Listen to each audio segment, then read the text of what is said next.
हे स्वामिनाथ करुणाकर दीनबन्धो श्रीपार्वतीश मुखपङ्कज पद्मबन्धो श्रीसादिदेव गणपूजित पादपद्मा वल्लीशनाथ मम देहि करावलम्बम्।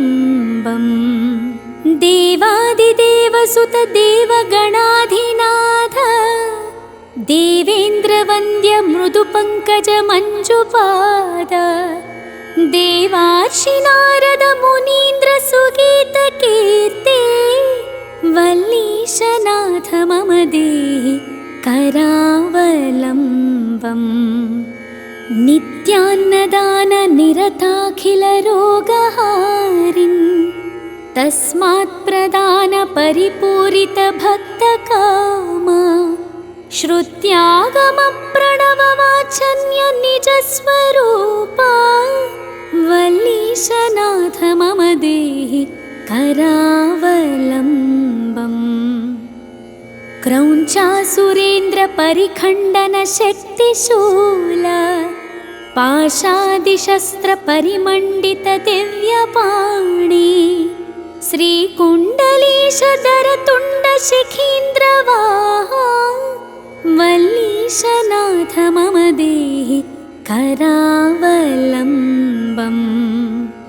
देवादिदेव रथमण्डल मध्यवेद्य देवेन्द्रपीठ नगरं दृढचापहस्तं शूरं निहत्य सुरकोटिभिरीड्यमाना वल्लीशनाथ मम देहि करावलम्बम्। हीरादिरत्नमणियुक्त किरीटहार केयूरकुण्डल लसत्कवचाभिरामम् हे वीरतारक जयामर बृन्दवन्द्या वल्लीशनाथ मम देहि करावलम्बम्।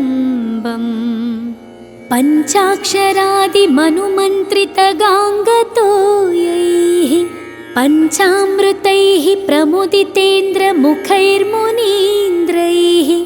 पट्टाभिषिक्त हरियुक्त परासनाथा वल्लीशनाथ मम देहि करावलम्बम्। श्रीकार्तिकेय करुणामृतपूर्णदृष्ट्या कामादिरोगकलुषीकृत दुष्टचित्तं सिक्त्वा तु मामवकलाधर कान्तिकान्त्या वल्लीशनाथ मम देहि करावलम्बम्।